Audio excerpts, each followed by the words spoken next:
Old humanity had been fractious, but under Ulos, the Summit Council, and the growing free market opportunities, mankind rose united in Avarice.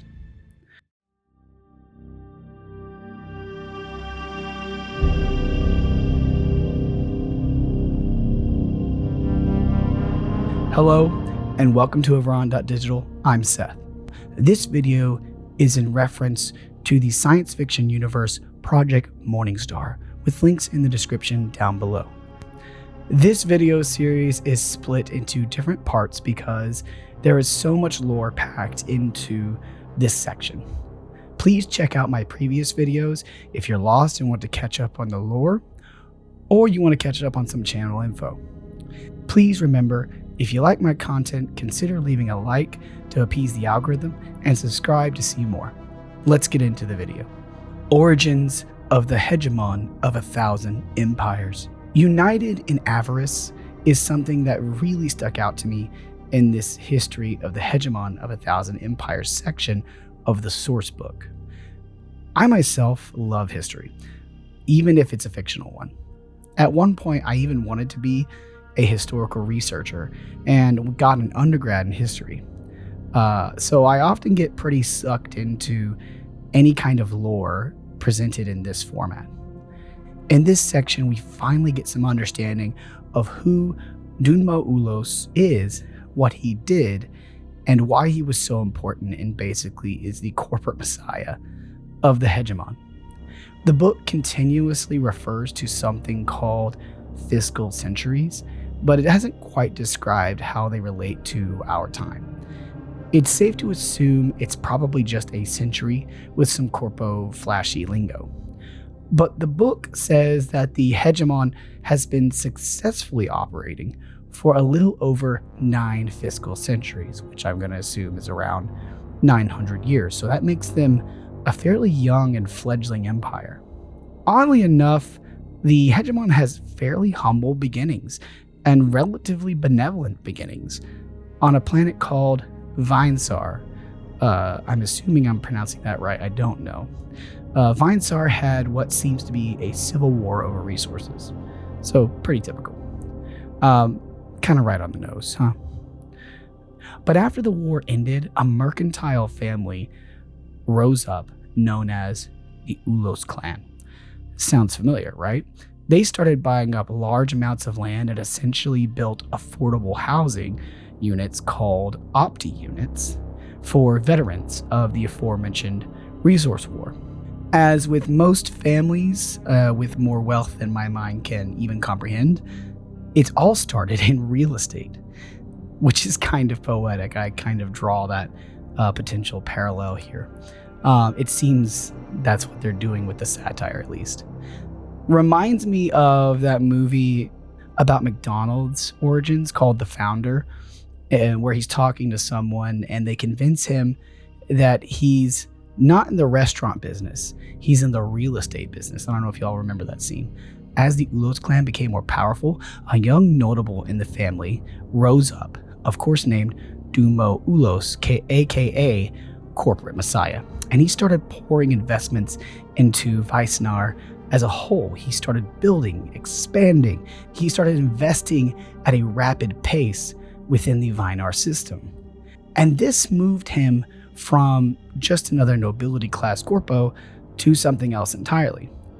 He eventually even renames the planet Protea, which, as you know from previous videos, is the center of the Hegemon of 1,000 Empires and where the market resides. This eventually leads Protea to form a small coalition of star systems and form the Summit Council, and essentially the beginning of the Hegemon itself. The book continues to talk about a war that eventually breaks out with a neighboring empire known as Kantari. And at first, they were beating the Hegemon pretty badly, but Kantari seemed to have an absolute monarch type of situation going on, and the citizens of Kantari saw the prosperity of the consumer middle class within the Hegemon. And the book reads that the Kantari mercantile classes, long overtaxed by the aristocratic noble houses were inspired by the Ulos ideology of a free and libertine society. Their bravest led a political revolution, toppling the old order and their poverty-stricken Ecumenopolis on the crown world of Candia. Kantar joined the Hegemon immediately after. This litmus test of the Hegemon stirs neighboring nations and systems into shock. Some begin to enter into trade negotiations with the Hegemon, and others, they wage war. But over time, the Hegemon slowly begins assimilating nation after nation and exterminate any exigent species they come across. Or at least that is implied. Not all of these acquisitions, such an apt word, were fought by wars, but often it was over time through cultural exchanges of ideals and philosophies. There is a semi-old 4X RTS game called Sins of a Solar Empire, where you can spread your culture slowly over time to neighboring planets, causing those planets to eventually stage rebellions and making it easier for you to take over. In my head, this kind of plays out in a similar fashion. Sometimes a war is fought, but as the Hegemon continues to involve itself in a hyper trade and capitalism, spreading its ideologies as it goes, there isn't always a need for armed conflict, because there might be instances where it's not the type of profit they feel is suitable for a specific instance, or in general is just not profitable.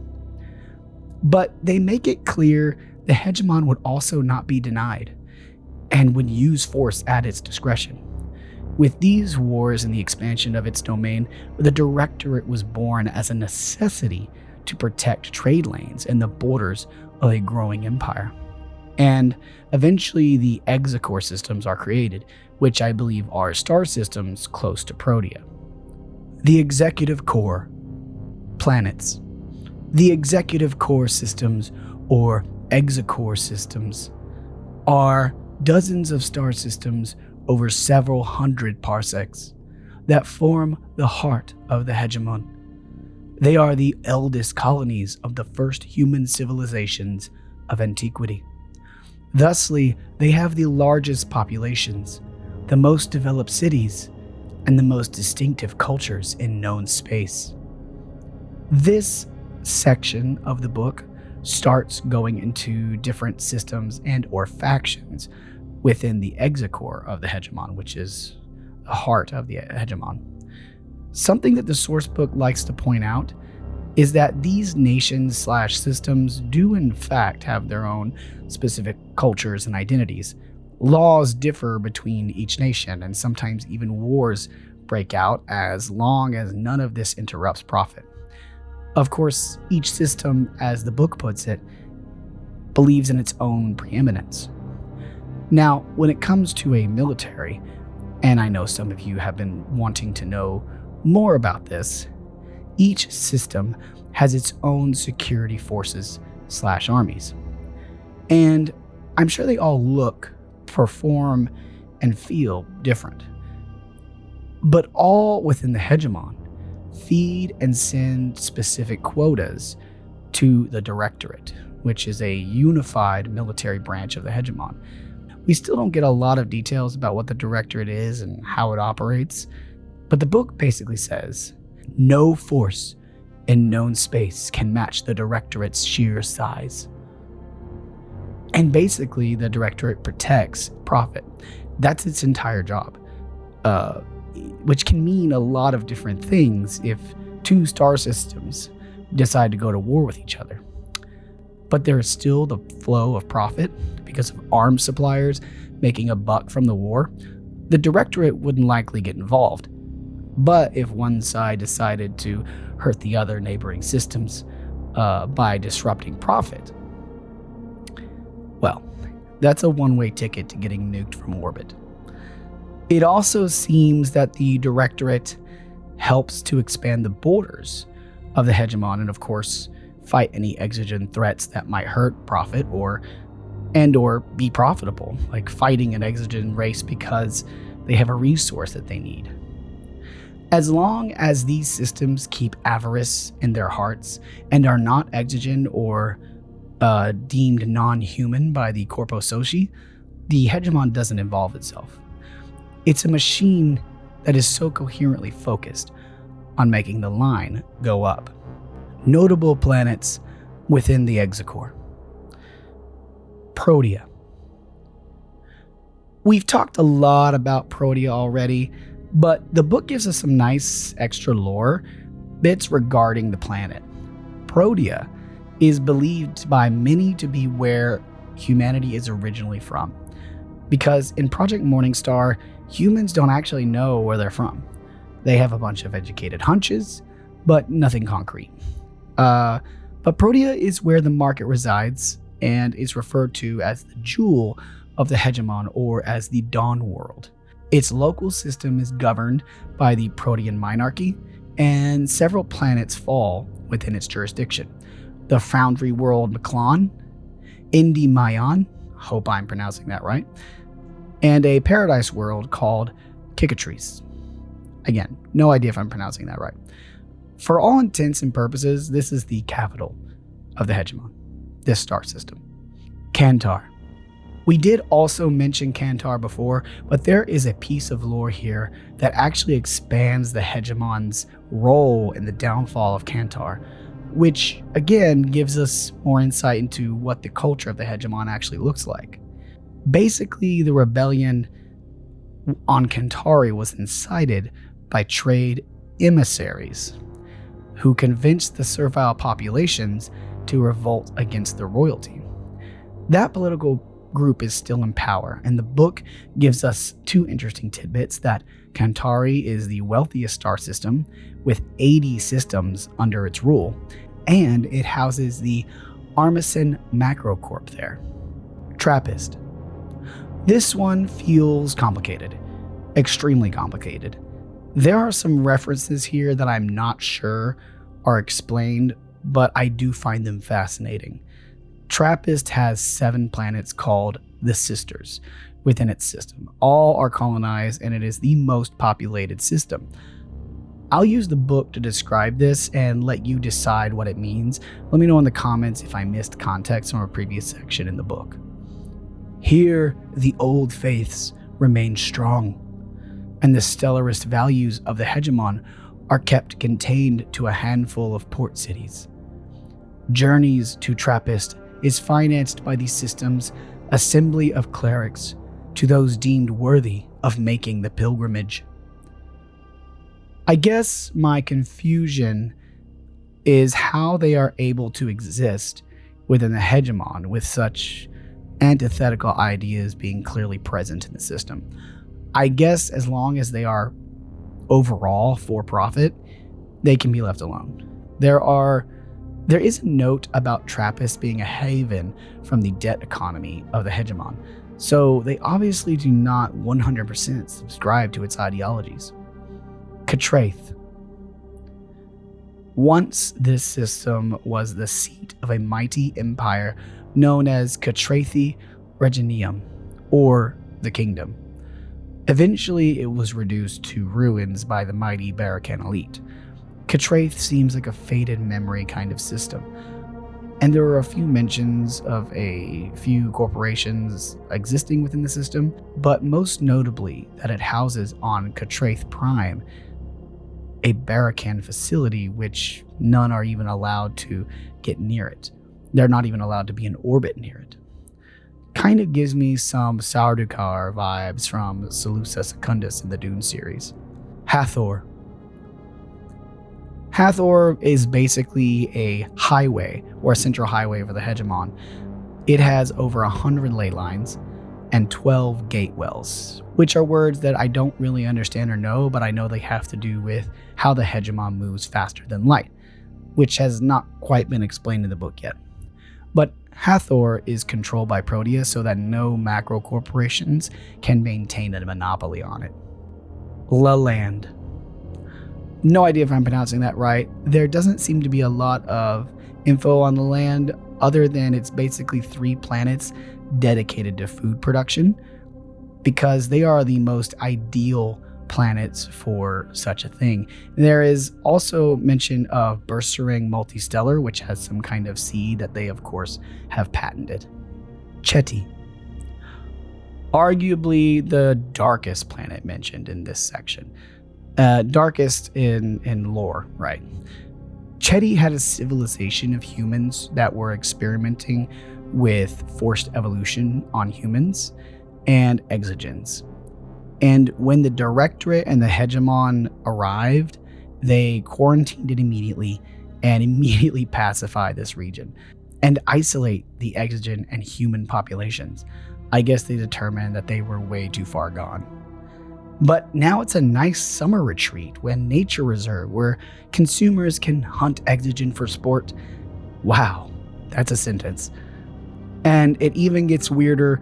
Chetty themselves, like the human population, I'm assuming, as the book puts it, are a source of tourist entertainment, such as cultural safari, allowing consumers to experience various intoxicants, rituals, cannibalism, and other educationally enriching experiences in an immersive environment.